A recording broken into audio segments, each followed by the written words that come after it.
नमस्कार, good morning, जय हिंद प्यारे दोस्तों। स्वागत है आप सभी का एक बार फिर से आपके अपने इस YouTube channel learn with DS sir पर।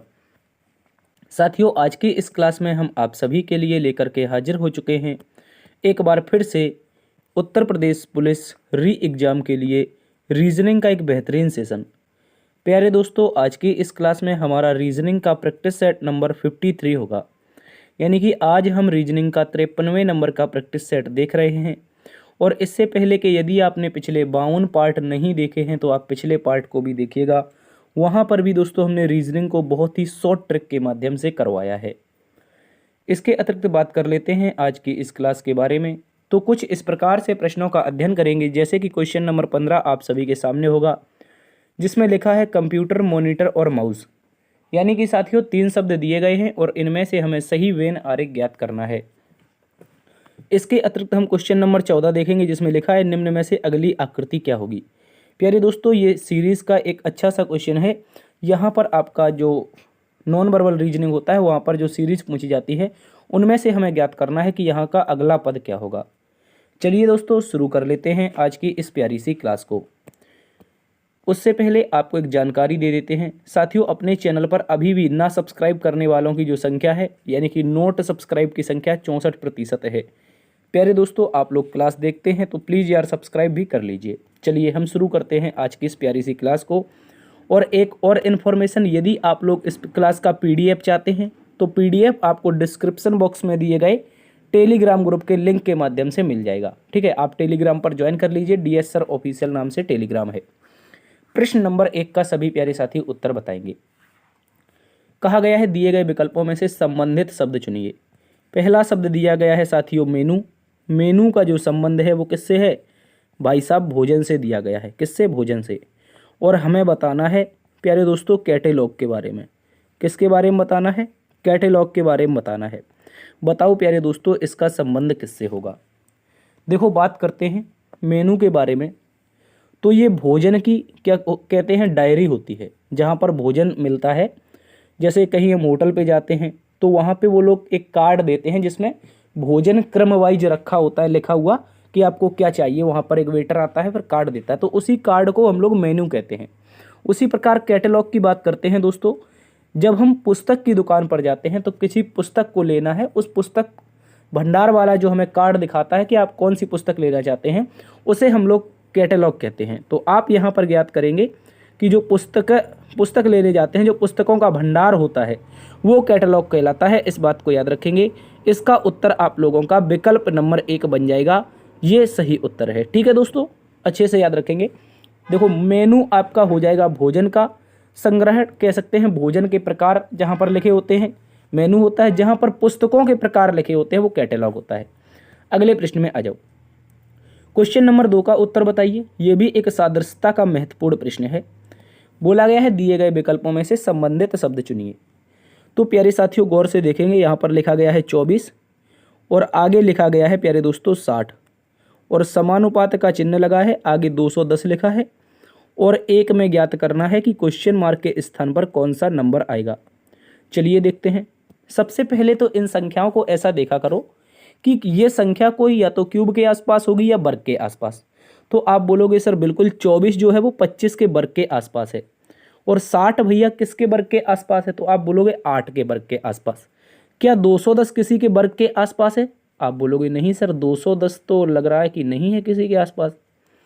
210 किसका वर्ग होता है भाई, आप बताओ जल्दी से। अगर देख लेते हैं यहाँ पर 16 का 256, 15 का 225, तो गड़बड़ लग रही है। लेकिन जब आप इसको अच्छे से देखोगे तो ये आपको क्यूब के आसपास मिलेगा, पता चलेगा। किसके आसपास का? क्यूब का। तो हम बोलेंगे सर ये जो 24 है ये लिखा है 3 की पावर 3 माइनस में 3। अच्छे से याद रखेंगे। उसी प्रकार ये जो आपका 60 लिखा है ये लिखा है 4 की पावर 4, 4 की पावर 3 माइनस 4। ठीक है, इस तरह से पावर 3 माइनस 4। ठीक है, इस बात को याद रखेंगे। जिस प्रकार यहाँ पर 3 की पावर 3 था और माइनस 3 हुआ, उसी प्रकार ये हमारा 4 की पावर 3 माइनस 3 है। तो सर 210 क्या है भाई? तो 210 को देखेंगे तो प्यारे दोस्तों ये है आपका 6 की पावर 3 माइनस 6।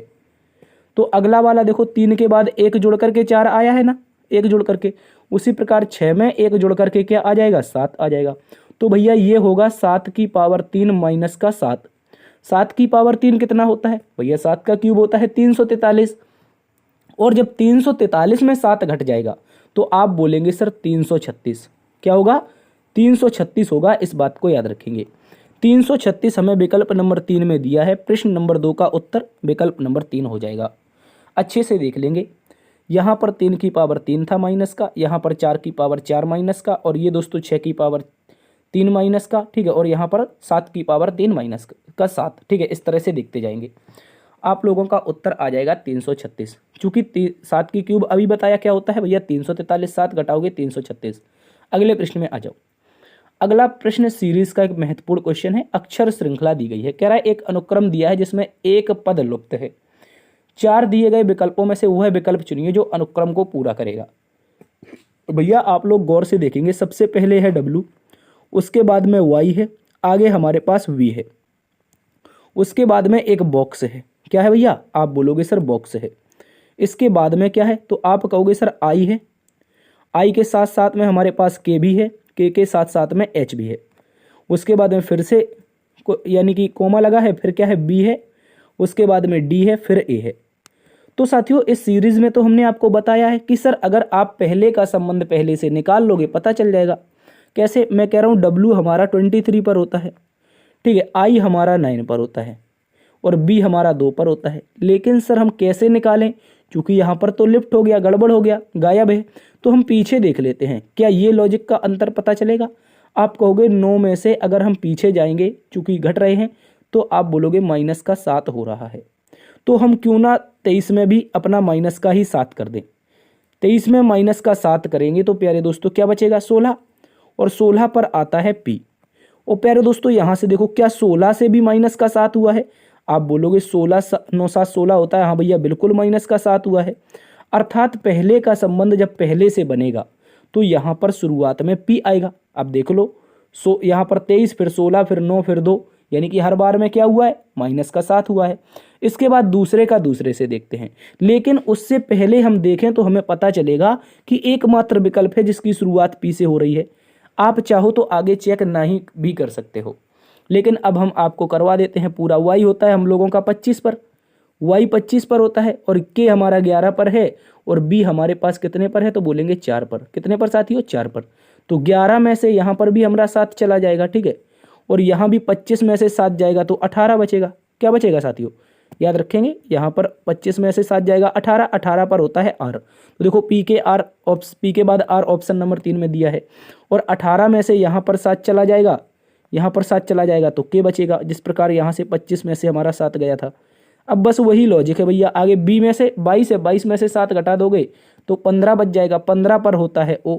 तो PRO हमारा सही उत्तर है। हमने पहले आपको बता दिया है। अगले प्रश्न में आ जाइए। क्वेश्चन नंबर 4 सीरीज दी गई है, यानी कि संख्या श्रृंखला। कह रहा है कि एक अनुक्रम दिया है जिसमें एक पद लुप्त है। 4 दिए गए विकल्पों में से वह विकल्प चुनिए जो अनुक्रम को पूरा करेगा। तो भाई मैं सबसे पहले इसको अलग से लिख लूंगा। 3 है, 3 के साथ में 15 है। इसके बाद में भाई साहब क्वेश्चन मार्क यानी कि एक डब्बा। क्या आएगा इसमें? उसके बाद साथियों 63 है। 63 के बाद हमारे पास 99 आया है, फिर आया है 143। ये इंपॉर्टेंट नंबर है, अच्छे से याद रखेंगे। चलिए बताइए इसका उत्तर क्या होगा आपके अनुसार। मैं कह रहा हूं भैया अगर ऐसे क्वेश्चन आते हैं, सीरीज के आते हैं या सादृश्यता के आते हैं, तो सबसे पहले ऐसा देखा करो क्या कोई वर्ग या क्यूब के आसपास है। आप कहोगे हाँ बिल्कुल। क्या है भैया? तो आप कहना चाहोगे यहाँ से कि सर ये जो 3 लिखा है, ये लिखा है 2 का स्क्वायर माइनस का 1। उसी प्रकार इस यहाँ पर 15 की बात करते हैं तो सर ये लिखा है 4 का स्क्वायर माइनस 1, ठीक है। अब भैया हमें बीच में तो क्वेश्चन मार्क पता करना है, लेकिन हमें पता नहीं कि क्या आएगा। लेकिन अगर और आगे देख लोगे तो पता चलेगा सर ये लिखा गया है 8 का स्क्वायर माइनस 1। उसी प्रकार प्यारे दोस्तों ये लिखा गया है 10 का स्क्वायर माइनस 1। और आगे जाओगे तो पता चलेगा कि सर ये लिखा गया है 12 का स्क्वायर माइनस का 1। भैया गौर से देख लो, यहाँ पर 2 दूनी 4, 4 2 6 होना चाहिए। तो 6 का स्क्वायर माइनस 1 यानी कि 36 माइनस 1 बराबर के 35। बताओ क्या किसी विकल्प में है? आप बोलोगे सर विकल्प नंबर 3 में है। विकल्प नंबर 3 सही उत्तर है। देख लो एक बार फिर से कैसे हुआ है। 2 2 4 2 6 2 8, 8 2 10, 10 2 12, हर बार में 2 का अंतर है। और लॉजिक क्या है, स्क्वायर करके एक घटाना है भैया, स्क्वायर करके एक घटाते जाओगे, उत्तर आ जाएगा विकल्प नंबर 3 35 सही उत्तर है। अगले प्रश्न में चलते हैं।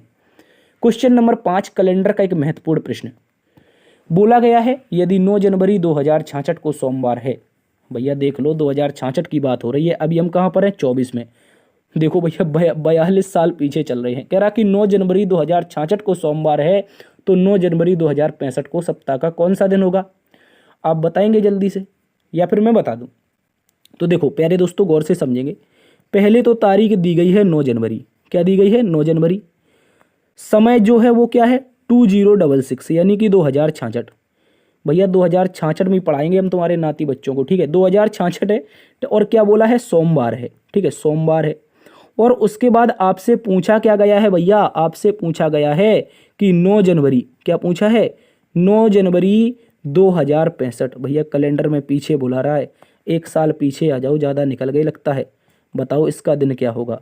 तो प्यारे दोस्तों हमने आपको बताया है, यदि याद है, आप बोलोगे सर क्या याद है, हमने आपको बताया है कि 3 साल में माफी चाहेंगे, एक साल में 365 दिन होते हैं, एक साल में कितने 365 दिन। और भैया अगर मैं यहाँ पर पूछूंगा इसमें विषम दिनों का मान क्या होगा, तो आप कहोगे सर 7 से भाग लगाएंगे, 7 से भाग लगाओगे, विषम दिन निकालने जाओगे तो 52 सप्ताह और एक विषम दिन निकल के आता है, क्या आता है 52 सप्ताह और एक विषम दिन। तो दोस्तों यहाँ से आप पता करोगे कि एक साल में सर विषम दिन कितना होता है, एक।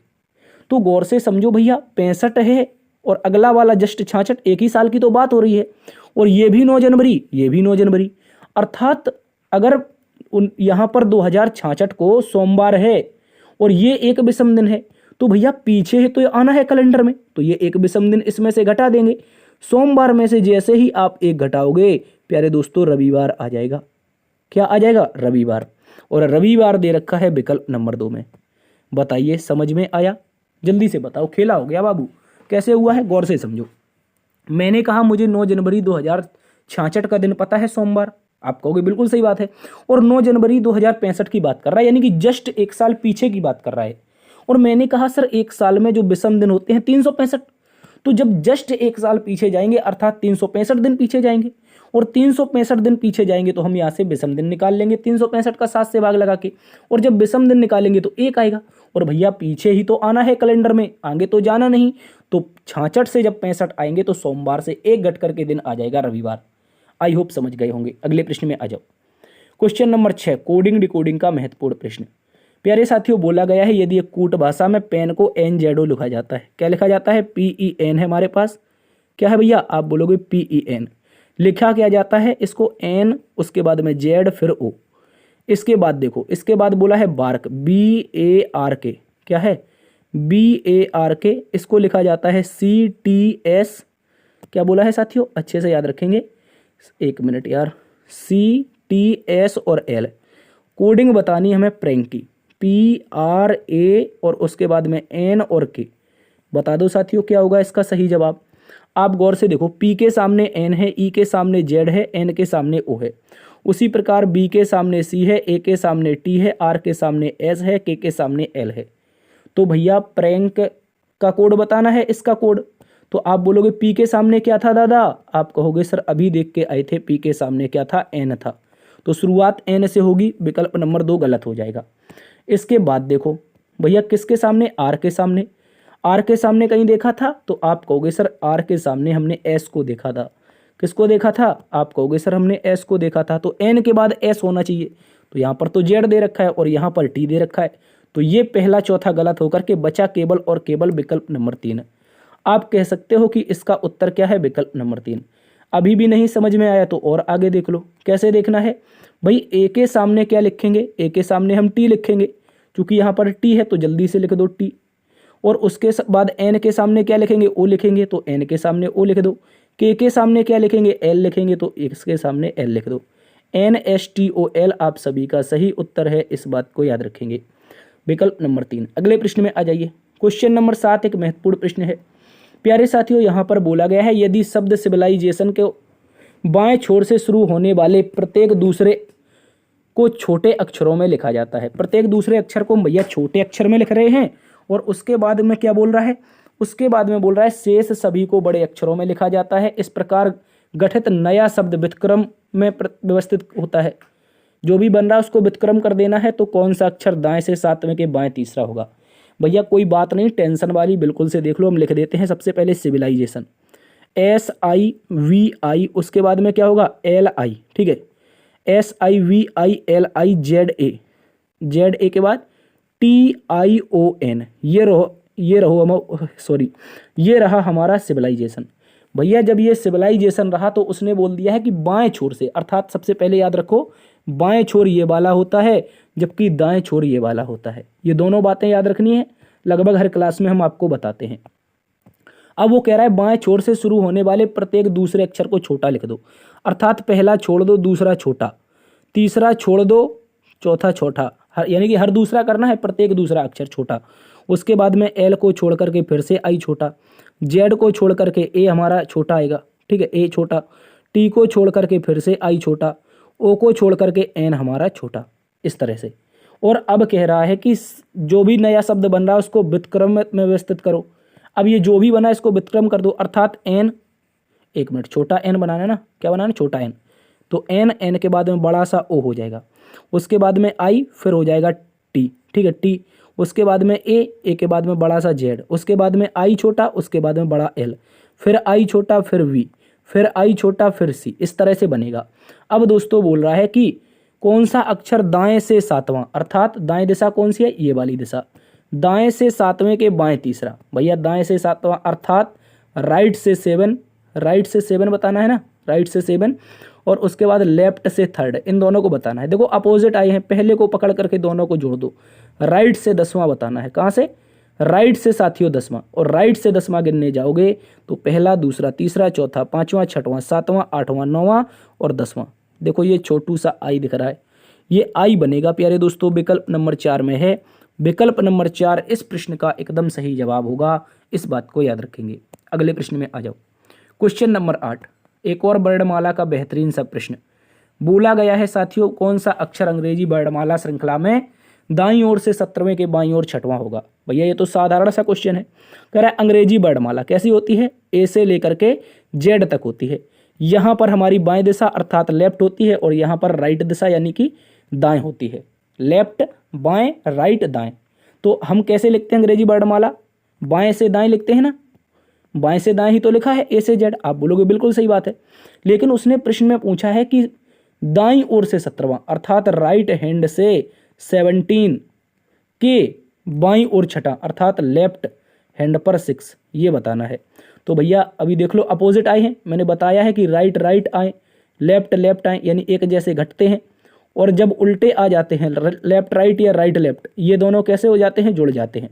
तो उल्टे आए हैं ना, तो आप बोलोगे पहले वाले को पकड़ेंगे, दोनों को जोड़ देंगे, राइट से 23वां, राइट से 23वां बताना है प्यारे साथियों। राइट मतलब कहाँ पर है, ये रहा, इस दिशा से 23वां। भैया A to Z ऐसा लिखा है, तो हम पीछे से 23वां बताएंगे, कुछ लोचा हो रहा है। आप कहोगे सर लेफ्ट से कर लो, थोड़ा मजा आ जाए। लेफ्ट से कर लेंगे हम प्यारे दोस्तों, लेफ्ट से करेंगे तो आपको क्या करना है, 27 में से दिया गया 23 घटा देना है। लेफ्ट से 27 में अगर लेफ्ट में बनाना है तो 27 में ये राइट हमें दे करके घटा देना है। और जब घटाओगे तो प्यारे दोस्तों लेफ्ट को पकड़ो, लेफ्ट को, और यहाँ से कर दो 4। लेफ्ट से चौथा यानी कि बाएं दिशा से छोटा, माफी चाहेंगे बाएं दिशा से चौथा अक्षर, बाएं दिशा से चौथा जो अक्षर होगा वो ABC और D कौन हो जाएगा, बाएं दिशा से चौथा अक्षर D होगा। विकल्प नंबर 1 में है। विकल्प नंबर 1 प्यारे दोस्तों इस प्रश्न का एकदम सही जवाब है, इस बात को याद रखेंगे। चलिए अगले प्रश्न में चलते हैं, ठीक है। कुछ समझ में भी आ रहा है, थम्स अप करके बताते जाइए। अगले प्रश्न में आ जाओ। क्वेश्चन नंबर 9 एक महत्वपूर्ण प्रश्न है प्यारे साथियों, ये एग्जाम में पूछा जा सकता है। कहा गया है कथन, क्या सार्वजनिक स्थानों पर धूम्रपान पर प्रतिबंध होना चाहिए? ये प्रश्न एक दिन में और लेके आया था, तब वो कथन और निष्कर्ष में था, लेकिन अभी वो कथन और तर्क में है। कह रहा है क्या सार्वजनिक स्थानों पर धूम्रपान पर प्रतिबंध होना चाहिए? तर्क नंबर 1, हाँ, इससे दूसरे लोगों को आदत अपनाने के लिए प्रभावित करने की संभावना कम हो सकती है। प्यारे दोस्तों बिल्कुल सही बात है, और यहाँ पर मैं एक आपको उदाहरण कोड करूँगा। क्यों उदाहरण कोड करूँगा, अच्छा प्रश्न है। अभी रिसेंटली क्या हो रहा है, हमारा जो यूथ है यानी कि जो युवा पीढ़ी है उसमें मैंने एक कल रील देख रहा था, स्क्रॉल करते हुए यूट्यूब पे रील आती है जो शॉर्ट्स, उसमें देख रहा था तो एक पत्रकार था या कह सकते हैं कोई यूट्यूबर ही था, वो छोटे छोटे बच्चों का इंटरव्यू ले रहा था कि तुम गुटखा क्यों खाते हो। तो भैया उस बच्चे का जो जवाब था वो आपको सुनना चाहिए। उस बच्चे ने कहा कि सलमान खान भी तो खाता है, शाहरुख खान भी तो खाता है। तुम बात नहीं समझ रहे हो किस तरह से इफेक्ट हो रहा है। मतलब ये प्रश्न उसी लिए लिया है मैंने। तुम समझो, मैं नाम लिख दूं सलमान या फिर शाहरुख या फिर कह सकते हैं अक्षय कुमार या अजय देवगन, ये लोग जो प्रचार करते हैं ये लोग इलायची का प्रचार करते हैं। किसका? इलायची का। लेकिन एज इट इज इलायची का जो प्रचार होता है वो पन्नी गुटखे की तरह होती है भाई साहब। तो बच्चों में क्या इफेक्ट जा रहा है, बच्चे महीन से नहीं देख रहे, वो छोटे से लिख देते हैं बिमल और बाद में बोल देते हैं इलायची। भैया बच्चों में तो ये जा रहा है इफेक्ट कि मेरा हीरो, मेरा अजय देवगन, अक्षय कुमार, सलमान खान, शाहरुख खान क्या खा रहे हैं? गुटखा। तो वो बच्चा कह रहा है पत्रकार से कि अक्षय कुमार भी तो खा रहा है, सलमान खान भी तो खा रहा है। इसका मतलब क्या है? लोग उसकी आदत जो है वो लोग सीख रहे हैं। तो वही मैं इस प्रश्न में कहना चाहता हूं कि इससे दूसरों लोगों को आदत अपनाने के लिए जो प्रभावित करने की संभावना है वो कम हो सकती है यदि सार्वजनिक स्थानों पर धूम्रपान का प्रतिबंध हो जाए। तो आप बोलोगे बिल्कुल सही बात है, वरना तो वही होगा ना, देख देख के वो कर रहा है तो मैं भी करूंगा। तो अगर धूम्रपान सार्वजनिक स्थानों पर प्रतिबंध हो जाएगा तो देखकर जो इसको अपनाने की भावना उत्पन्न होती है शरीर में वो कम हो जाएगी। उसके बाद कह रहे नहीं, वे निश्चेष्ट लोगों की आज़ादी छीन लेते हैं। भैया ऐसी आज़ादी कोई काम की नहीं है जिससे आपका यूथ बर्बाद हो जाए, ठीक है? इस बात को याद रखेंगे। निश्चेष्ट लोगों की कोई भी आज़ादी इसमें नहीं छीन रही है, क्योंकि कथन में केवल धूम्रपान को प्रतिबंध करने की बात कर रहा है, आज़ादी छीनने की कोई बात नहीं कर रहा है। तो आप यहाँ पर कह सकते हो कि यदि केवल तर्क एक प्रबल है, क्या बोलेंगे? केवल तर्क एक प्रबल है, इस बात को याद रखेंगे। अगले प्रश्न में आ जाइए। Question number 10, sitting arrangement. एक बेहतरीन सा क्वेश्चन है। बोला गया है ABCDE एक बेंच पर बैठे हैं, उनमें से A B के बराबर बैठा है तथा C D के बराबर में है, पर D E के पास नहीं बैठा है क्योंकि E बेंच के बाएं किनारे पर बैठा है। चलिए देख लेते हैं। सबसे पहले हमारे पास 5 बच्चे हैं, एक बेंच है, तो हम कुछ इस प्रकार से बेंच बना देंगे और इन सभी को कुछ इस प्रकार से बिठा देंगे। एक ये रहा, दूसरा ये रहा, तीसरा ये रहा, चौथा यहाँ से और पांचवा यहाँ से। प्यारे दोस्तों कुल 5 बच्चे हैं, इनको बिठाना है। कह रहा है A B के बराबर, अर्थात A B साथ में बैठे होंगे जहाँ भी बैठे होंगे, और कह रहा है C D बराबर में है, अर्थात C और D साथ में है। कह रहा है पर D और E के पास नहीं बैठा है, क्योंकि जो E है इसके साथ में कौन नहीं बैठ सकता? D नहीं बैठ सकता। इस बात को याद रखेंगे, क्योंकि E बेंच के बाएं किनारे पर बैठा है। क्यों बैठा? क्योंकि E जो है वो बेंच के बाएं किनारे पर है। बस यही से वो बात हमें पता चल गई कि ये जो E नाम का बंदा है बेंच के बाएं किनारा इस तरफ होता है, ये अभी 2 बार बता चुके हैं, और दाएं वाला इस तरफ होता है। तो बाएं किनारा कौन सा? सबसे इस तरफ वाला। ये कौन है? इसके किनारे पर है। लेकिन उसने क्या बोल दिया कि D इसके साथ में नहीं, अर्थात D यहाँ पर बिल्कुल भी नहीं आएगा। इस बात को याद रखेंगे। इसके बाद उसने बोला है, क्या बोला है? C का स्थान दाईं ओर से दूसरा है। C का जो स्थान है प्यारे दोस्तों वो दाईं ओर से दूसरा है। जो C ये रहा, इसका जो स्थान है वो दाईं ओर से दूसरा है, तो अर्थात दाईं ओर से इस दिशा में दूसरा, तो C यहाँ पर हो जाएगा। इसके बाद बोला है A B और E के दाईं ओर है। जो A नाम का बंदा है वो B और E के दाईं ओर है। अगर मैं B को यहाँ पर रख देता हूँ, गौर से समझना है आपको, अगर मैं B को यहाँ पर रख देता हूँ तो इन दोनों के दाईं ओर कौन हो जाएगा? A हो जाएगा। इस बात को याद रखेंगे। कह रहा है पर A और C साथ में बैठे हैं, पर A और C साथ में बैठे हैं, तो C के साथ में A बैठ गया, बिल्कुल सही बात है। अब कह रहा है तब A का स्थान कौन सा है? लेकिन अभी एक बंदा कोई बच रहा है, कौन बच रहा है? D बच रहा है, तो D को यहाँ पर रख दो। उसने कहा था CD साथ में है तो ये भी सही हो गया, A भी साथ में है तो ये भी सही हो गया, ठीक है, सारे के सारे सही हो गए हमारे। अब प्रश्न में उसने पूछा है कि तब A किस स्थान पर बैठा है? आप कहोगे सर जो A है ये हमारा बैठा है B और C के बीच में। किसके? B और C के बीच में बैठा है। विकल्प नंबर 2 में ये दिया गया है। विकल्प नंबर 2 क्वेश्चन नंबर 10 का एकदम सही जवाब होगा। इस बात को याद रखेंगे। अगले प्रश्न में आ जाइए साथियों। अगला प्रश्न क्वेश्चन नंबर 11 है। डायरेक्शन और डिस्टेंस का एक प्यारा सा प्रश्न है। कह रहा है संध्या सीधे A से B तक चलती है। मैं मान लेता हूं कि संध्या कहीं पर बैठी है, मान लेते हैं वो A बिंदु यहाँ पर है और इससे सीधे B पर चलती है। कहाँ पर चलती है? B बिंदु पर चलती है। इस बात को याद रखेंगे। A बिंदु से संध्या B बिंदु पर चलती है। इस बात को आप सभी अच्छे से याद रखेंगे। मैं A को यहाँ पर बना देता हूँ। ये संध्या चली बिंदु B पर, ठीक है, इस बात को याद रखेंगे। इसके बाद बोला है जो 2 किलोमीटर की दूरी पर है, अर्थात इन दोनों के बीच की दूरी कितनी है? 2 किलोमीटर। कह रहा है फिर वह 90 डिग्री बाईं ओर मुड़कर 8 किलोमीटर C तक चलती है। भैया 90 डिग्री बाईं ओर मुड़कर। कैसे मुड़ेगी? क्योंकि इसका मुख अभी कौन सी दिशा में है? पूर्व में, और बाईं ओर मुड़ना है अर्थात ऊपर की ओर जाएगी। दूरी उसने कहा 90 डिग्री, अर्थात 90 डिग्री ये रही, और दूरी उसकी 8 किलोमीटर हो जाएगी। इस बात को याद रखेंगे, क्योंकि बोला है 90 डिग्री मुड़कर 8 किलोमीटर बिंदु सी पर पहुंचती है, अर्थात बिंदु सी हमारा यहाँ पर हो गया। कह रहा है वो वहां से फिर बाईं ओर मुड़कर बिंदु डी पर 5 किलोमीटर चलती है। भैया यहाँ से यहाँ पर अगर बिंदु सी है और इसने 8 किलोमीटर दूरी तय की थी, तो कह रहा है यहाँ से पुनः बाईं ओर 90 डिग्री मुड़कर बिंदु डी पर पहुंचने के लिए 5 किलोमीटर चलती है। पुनः बाईं ओर मुड़ेगी प्यारे साथियों, गौर से देखना है।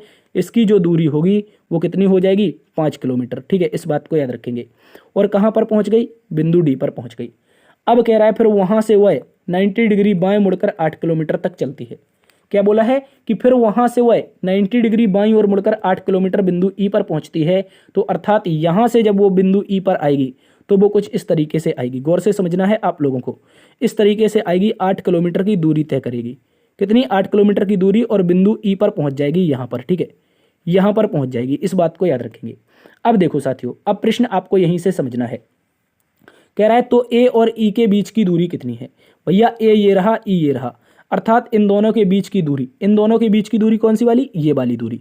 तो आप बोलोगे सर अगर ऊपर की टोटल दूरी 5 है, नीचे ये दूरी 2 है, तो भैया शेष बची हुई जो दूरी होगी वो कितनी हो जाएगी? 3 किलोमीटर। कितनी हो जाएगी? 3 किलोमीटर। क्यों होगी? क्योंकि ये एक आयत बन जाएगा, सम्मुख भुजाएं समान होंगी। सम्मुख भुजाएं समान होगी तो बची हुई शेष दूरी जो होगी हमारी, ये वाली 3 किलोमीटर हो जाएगी। इस बात को याद रखेंगे। 3 किलोमीटर हमें विकल्प नंबर 2 में दिया है। विकल्प नंबर 2 क्वेश्चन नंबर 11 का एकदम सही जवाब है। ठीक है, इस बात को याद रखेंगे। आरेख पर बिल्कुल भी नहीं जाएंगे, दूरी हमारी 3 किलोमीटर आएगी। एक इंपॉर्टेंट क्वेश्चन है एग्जाम के लिए। क्वेश्चन नंबर 12 पर आ जाइए। क्वेश्चन नंबर 12 का जल्दी से सभी प्यारे साथी उत्तर बताएंगे। इस प्रश्न का एकदम सटीक जवाब क्या होगा? प्रश्न में प्यारे दोस्तों बोला गया है, नीचे दिए गए प्रश्न में 3 विकल्प एक समान है जबकि एक विकल्प असमान है, उसे चुनिए जो 3 से भिन्न है। बताइए कौन है? आप कहेंगे सर ऐसे प्रश्नों को तो हम स्थानीय मान से करते हैं। जैसे मैंने कहा, पहला वाला विकल्प ए 1 पर होता है, ई 5 पर होता है, और जी हमारे पास 7 पर होता है, और जो सी है वो 3 पर होता है। इसके बाद एच कितने पर होता है? आप कहोगे सर 8 पर होता है। उसके बाद एल कितने पर? भैया 12 पर होता है। एन कितने पर होता है? तो आप कहोगे सर ये 14 पर होता है। और जे कितने पर होता है? तो आप कहेंगे सर 10 पर होता है। उसी प्रकार ओ को देख लो भाई, ओ 15 पर हो गया। एस हमारा 19 पर हो गया। इसके बाद में वी कितने पर हो गया? भैया 22 पर हो गया। ठीक है, इसके बाद में ओ कितने पर? तो आप बोलोगे ओ फिर से 15 पर हो गया। यहाँ पर वी को देख लो, वी कितने पर होगा? भैया 22 पर होगा। जेड कितने पर होगा? तो आप बोलेंगे सर 26 पर होगा। जेड कितने पर? 26 पर होगा। बी कितने पर होगा? बी आप लोगों का प्यारे दोस्तों हो जाएगा 2 पर। ठीक है, और एक्स कितने पर होगा? तो कहेंगे सर 24 पर होगा। अब कह रहा है कि इसमें विषम क्या है? भैया मैं आपसे कहूँगा गौर से देखते जाना है। क्या बोलूँगा? मैं आपसे बोलूँगा 1 और यहाँ पर बाहर बाहर की देख लेते हैं। पहले से अगर तीसरे पर जाएंगे तो कितना जुड़ रहा है? 2 जुड़ रहा है। अंदर अंदर देखेंगे तो फिर से 2 जुड़ रहा है। ठीक है, गौर से देखेंगे। बाहर बाहर की संख्याओं के बीच में अंतर 1 और 3 में देखेंगे तो 2 का है, और 5 और 7 में देखेंगे तो भी 2 का है। 8 और 2 बाहर बाहर 2 का है, 10 है। 12 2 14, इसमें भी 2 का है। अब इसमें देखो बाहर बाहर माफी चाहेंगे, अंदर अंदर देखेंगे तो यहाँ पर 3 हो रहा है, और बाहर बाहर तो कुछ हो ही नहीं रहा, अर्थात प्लस का 0 हो रहा है। लेकिन अब विकल्प नंबर या इस पे देखते हैं कौन से? 4 नंबर पे। तो कह रहा है 22 और 2 प्यारे दोस्तों 24 हो रहा है बाहर बाहर, और 26 2 28, ये बिल्कुल 2 हो रहा है, क्योंकि 26 के बाद में आपका लेटर ए भी हो जाएगा 2 जोड़ करके। तो इस बात को याद रखेंगे। तो प्यारे दोस्तों आप यहाँ से कह सकते हैं, कहाँ से? यहाँ से गौर से देखेंगे, यहाँ से कह सकते हैं 3 और 0 से। आप बोलोगे सर विकल्प नंबर 3 एक ऐसा विकल्प है जो अन्य 3 से भिन्न है। क्यों है? क्योंकि प्यारे दोस्तों एक कह सकते हैं कि हम बाहर बाहर की संख्याओं के बीच का अंतर 2, अंदर अंदर के बीच का अंतर 2 था, लेकिन जब विकल्प नंबर 3 की बात आती है तो बीच की संख्याओं के बीच का अंतर जो है वो 3 है, जबकि बाहर बाहर के बीच का अंतर 0 है। इस कारण से ये विषम है। आई होप समझे होंगे आप लोग, अच्छे से याद रखेंगे एग्जाम में। ठीक है, अगले प्रश्न में आ जाओ। क्वेश्चन नंबर 13 एक महत्वपूर्ण प्रश्न है साथियों। इसमें हमें आकृति काउंट करनी है, टोटल नंबर ऑफ यहाँ पर स्क्वायर काउंट कर ले हैं। लेकिन उससे पहले मैं आपको एक ट्रिक बताऊंगा। ट्रिक क्या होगी? वो कुछ इस प्रकार से होगी, गौर से देखिए कैसे होगी। सबसे पहले मैं आपको कुछ इस तरीके से एक चतुर्भुज बताता हूं, और इस वर्ग में प्यारे दोस्तों कुछ इस प्रकार से कट लगे हुए हैं। तो आपसे पूछा जाएगा कुल कितने वर्ग हैं? आप कहोगे सर 4 हैं। कैसे? पहला ये, दूसरा ये, तीसरा ये और चौथा ये, और मैं आपसे कहूँगा 5वां सबसे बड़ा वाला। तो जब भी ऐसी आकृति मिलती है तो आप सीधे बोलोगे, बिल्कुल गिनोगे नहीं कि सर 5 हैं, बस इतना सा याद रखना है। इतना सा अगर याद रख लोगे एग्जाम में काम आएगा। अब मैं यही ट्रिक आपको बता देता हूँ। ऐसे बंडल आपको कहीं दिखाई दे रहे हैं? आप कहोगे हाँ सर बिल्कुल दिखाई दे रहे हैं। कहाँ पर? गौर से देखो। पहला तो ये दिखाई दे रहा है, अंदर अंदर की बात चल रही है अभी, अभी केवल और केवल अंदर अंदर की बात चल रही है। तो पहला प्लस ये रखा और दूसरा ये मिला, ठीक है। इस तरह से दोनों में प्यारे दोस्तों क्या लगे हुए हैं? प्लस लगे हुए हैं। गौर से देख लो, दोनों में प्लस लगे हुए हैं। तो आप सीधा कह सकते हो बिल्कुल बेझिझक कि 5 यहाँ पर, 5 यहाँ पर। आप बोलोगे सर 10 हो गए। कितने हो गए? 10। इस बात को याद रखेंगे। इसके अलावा एक ये छोटू सा अंदर का और गिन लो। ये अंदर का छोटू सा एक और गिन लोगे तो यहाँ पर 11 कर देना, ठीक है। इस बात को याद रखेंगे। अब मैं ये आकृतियां पूरी तरह से मिटा दूंगा, इस बात को याद रखेंगे। उसके बाद अब मैं बाहर बाहर की बात करूंगा। ये आकृतियां मैं पूरी तरह से मिटा रहा हूं, बिल्कुल भी टेंशन आप लोगों को नहीं लेनी है, ठीक है। तो पहले तो 5 हमने ये गायब कर दिए, चूंकि हम जोड़ चुके हैं, आपको घबराना बिल्कुल भी नहीं है। उसके बाद ये 5 यहाँ पर एक गायब कर दिया, दूसरे 5 हम यहाँ पर गायब कर दे रहे हैं। कहाँ पर? यहाँ पर। गौर से देख लो, ये वाले अभी मैं इनको गायब कर रहा हूँ। क्यों? क्योंकि अभी आपको बताना आसान हो जाएगा। कुछ और रह गए हैं। कहाँ पर रह गए हैं? अब गौर से देखिए प्यारे दोस्तों, ऐसा ही प्लस आप लोगों को एक यहाँ पर मिलेगा। गौर से देखो साथियों, एक प्लस ये मिल जाएगा। तो आप यहाँ से कह सकते हो कि 5 और हैं। सीधा बोल सकते हो ना? जल्दी से बताओ। आप सीधा बोल सकते हो कि 5 सर यहाँ पर हैं। तो मैं कहूँगा फिर से +5 कर लो प्यारे भाई। इसके बाद अभी आप और बोलेंगे कि सर अभी एक ये रहा, एक ये रहा, उसके बाद एक ये रहा, उसके बाद एक ये रहा। अर्थात मैं सीधा आपसे कह सकता हूँ एक के बाद में यहाँ पर 2, 3 और 4 और हैं, तो 4 प्लस और कर लो। इसके बाद प्यारे साथियों अभी एक और छूटेगा, वो मैं छूटने बिल्कुल भी नहीं दूंगा, काउंट करवा दूंगा। कहाँ पर?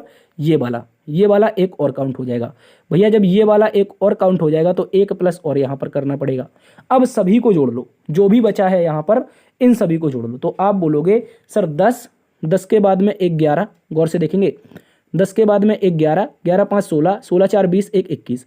प्यारे साथियों इस आकृति में जो टोटल नंबर ऑफ स्क्वायर आएंगे वो 21 आएंगे, इस बात को याद रखेंगे, ठीक है। इसके अलावा भी यदि आपको कोई दिखाई दे रहा है तो आप लोगों के लिए कमेंट बॉक्स खुला है, आप बता सकते हो, ठीक है साथियों। हमारे हिसाब से जो टोटल नंबर ऑफ स्क्वायर आएंगे 21 होंगे। और एग्जाम में ये प्रश्न आरपीएफ ने पूछा था पिछली बार, और यूपी पुलिस में रिपीट होने की संभावना है, क्योंकि यूपी पुलिस ने भी एक बार इस प्रश्न को 2013 के अराउंड एक एग्जाम हुआ था यूपी पुलिस का ही, उसमें पूछा था, ठीक है। जो प्रीवियस ईयर क्वेश्चन होते हैं, चाहे वो 90s के हों या फिर 20s के हों अर्ली, ये एग्जाम में पूछे जाते हैं।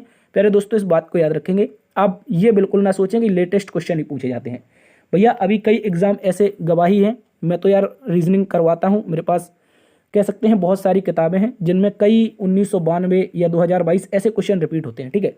तो आप बिल्कुल भी टेंशन मत लेंगे, इस क्वेश्चन को अच्छे से याद रखेंगे। ये स्पेशली मैंने इस पर फोकस किया है, ठीक है, एग्जाम के लिए इंपॉर्टेंट है। अगले प्रश्न में आ जाओ। क्वेश्चन नंबर 14 बोला गया है प्यारे दोस्तों, निम्नलिखित 1 2 3 4 संख्यांकित छवियों में कौन सी छवि दी गई श्रृंखला के लिए अगली छवि होगी? जल्दी से बताओ। इस श्रृंखला के लिए प्रश्न आकृति के लिए अगली छवि कौन सी होगी, ये बताना है प्यारे साथियों आप सभी को। जल्दी से बता दीजिए। तो मैं आपको अगर बता दूं, यहाँ पर एक शानदार सी छोटी सी ट्रिक बता देता हूं। इनमें से ये जो पॉइंट लगे हुए हैं, ये जो एरो बन रहे हैं, इनमें से कोई भी एक रैंडमली आप लोग पकड़ लो, उसको ना छोड़ना सभी में, चाहे जौन सा एक पकड़ लो, उसको छोड़ना बिल्कुल भी नहीं है। जैसे मैं कह रहा हूँ ऊपर वाला इसको पकड़ लो, ये ऊपर से आ रहा है अंदर की ओर, गौर से देखो ये ऊपर से अंदर की ओर आ रहा है, अर्थात नॉर्थ से आया है। उसके बाद इसी को मैं पकड़ूंगा, ये कहाँ से आया है? पश्चिम से। उसके बाद साथियों ये दक्षिण से गया है, कहाँ से गया है? गौर से देखो यहाँ पर ये दक्षिण से गया है, देखो हर दिशा से जा रहा है, नॉर्थ से, फिर पश्चिम से, अब दक्षिण से। अगली बार में पूर्व से बाहर से ही आया है। तो जब अगली आकृति प्यारे साथियों बनेगी, जब अगली आकृति हम लोग यहाँ पर बनाने बैठेंगे, कहाँ पर? गौर से देखना है यहाँ पर। यहाँ पर जब हम लोग अगली आकृति बनाने बैठेंगे, एक मिनट छोटू सा बना देते हैं। जब हम लोग अगली आकृति बनाने बैठेंगे तो यहाँ पर जो है हमें यही एरो फिर से ऊपर से आता हुआ मिलेगा, ठीक है, इस बात को याद रखेंगे। ये एरो ऊपर से ही आता मिलेगा। तो देख लो एक किसी को अगर देखोगे तो 2 नंबर में नहीं आ रहा है, 3 नंबर में देखो ये कहाँ पर है? ऊपर की ओर भाग रहा है, गलत है। 4 नंबर में देखो एरो है ही नहीं, गलत है। अब भैया मैं आपसे सीधा बोल सकता हूँ, एक ही, मैंने आपसे अभी बोला था ना कि कोई एक रैंडमली पकड़ लो, उसी से उत्तर मिल जाएगा। कैसे मिल जाएगा? मैंने बता दिया आप लोगों को, ठीक है। इस तरह से जल्दी बताओ, इसका उत्तर आप लोगों को समझ में आया? जल्दी से बताओ क्या हो जाएगा? विकल्प नंबर 1, ठीक है, इस बात को याद रखेंगे। क्वेश्चन नंबर 14 का उत्तर विकल्प नंबर 1 है। क्यों है? एक बार फिर से देख लो, कोई एक और रैंडम, अभी इसको छोड़ दो, अभी रैंडम एक और पकड़ लो। मैं कह रहा हूँ कि इसको पकड़ लो भैया, ये बाहर की ओर जा रहा है ना, आप कहोगे पश्चिम से बाहर की ओर गया, उसके बाद दक्षिण की ओर से बाहर की ओर गया। गौर से देखते जाना है, पश्चिम से फिर दक्षिण से, अब प्यारे दोस्तों पूर्व से बाहर की ओर, अगली बार में उत्तर से बाहर की ओर जाएगा। और दोस्तों फिर देखने जाओगे तो यहाँ से बाहर की ओर जाएगा। और आप अगर गौर से देख रहे हैं विकल्प नंबर 1 को, तो देखो ये जो मैंने ग्रीन एरो बनाया है ये बाहर की ओर जा रहा है। ठीक है, इस बात को आप सभी अच्छे से याद रखेंगे, इंपॉर्टेंट है क्वेश्चन एग्जाम के लिए। उत्तर आपका केवल और केवल विकल्प नंबर 1 आएगा। अगले प्रश्न में आ जाओ। क्वेश्चन नंबर 15 को देखिए साथियों। क्वेश्चन नंबर 15 कह रहा है कंप्यूटर, मॉनिटर और कीबोर्ड, 3 शब्दावलियां दी गई हैं और इनमें से प्यारे साथियों हमें ज्ञात करना है कि इसका सही वेन आरेख क्या होगा। तो गौर से समझेंगे। मैं सबसे पहले आपको वेन आरेख का एक ट्रिक बताता हूं। ट्रिक ये है कि प्यारे दोस्तों सबसे पहले आप पहले वाला जो लेटर दे रखा है उसी को बना लो। मैं कह रहा हूं मैं एक आरेख बना रहा हूं जो हमारा कंप्यूटर को रिप्रेजेंट करेगा। किसको? कंप्यूटर को। इस बात को याद रखेंगे। ये कंप्यूटर के लिए हो गया। इसको मैं थोड़ा हिंदी में लिख देता हूँ। ठीक है, इसको एक बार मिटा करके हिंदी में लिख देता हूँ। ये हो गया हमारे पास कंप्यूटर। ठीक है, इस बात को याद रखेंगे। ये कंप्यूटर के लिए हो गया। तो मुझे बताओ क्या कंप्यूटर के अंतर्गत मॉनिटर आता है? आप बोलोगे हाँ सर, कंप्यूटर में ही तो मॉनिटर आता है। कंप्यूटर के संचालन के लिए मॉनिटर की जरूरत होती है, तो मैं कहूँगा M4 मॉनिटर कंप्यूटर के अंतर्गत आ जाएगा। और मुझे बताओ क्या भैया कंप्यूटर के साथ साथ आपका कीबोर्ड भी आता है? आप कहोगे हाँ सर, कंप्यूटर को चलाने के लिए कीबोर्ड तो एक अच्छा सा हार्डवेयर है, यानी कि बिना कीबोर्ड के तो कंप्यूटर चलता ही नहीं है लगभग। अगर माने तो, अगर माउस को छोड़ दें, मॉनिटर को छोड़ दें, तो कीबोर्ड की भी आवश्यकता तो होती है कंप्यूटर चलाने के लिए। तो आप बोलोगे हाँ सर, कंप्यूटर के अंतर्गत कीबोर्ड भी आ जाएगा। और जब ऐसी आकृति पाओगे तो आप सीधा सा कहने के लिए विवश हो जाओगे कि सर विकल्प नंबर 3 इस प्रश्न का सही उत्तर है। क्या है? कंप्यूटर के अंतर्गत मॉनिटर भी आएगा, कंप्यूटर का ही पार्ट आपका कीबोर्ड ही होता है। ठीक है, इस बात को याद रखेंगे। तो सारे के सारे आपके कुछ इस तरीके से विकल्प बनाएंगे विकल्प नंबर 3 को। कंप्यूटर में माउस भी, मॉनिटर, कीबोर्ड भी। ठीक है, इस बात को याद रखेंगे। और साथियों आई होप आज की क्लास आप सभी को पसंद आई होगी। पसंद आई है तो एक बार से सेशन को लाइक कर दीजिए। आज की क्लास को यहीं पर समाप्त करते हैं। और ये जो आंकड़ा है प्लीज़ 64% का आंकड़ा, इसको बदल दीजिए। आप लोगों से हाथ जोड़ करके रिक्वेस्ट है, आप लोग प्लीज़ प्लीज़ प्लीज़ चैनल को सब्सक्राइब कर लीजिए। ठीक है, चलिए मिलते हैं एक नई वीडियो में। तब तक के लिए अपना ख्याल रखना, मस्त रहना, स्वस्थ रहना। तब तक के लिए जय हिंद, जय भारत, जय मां सरस्वती।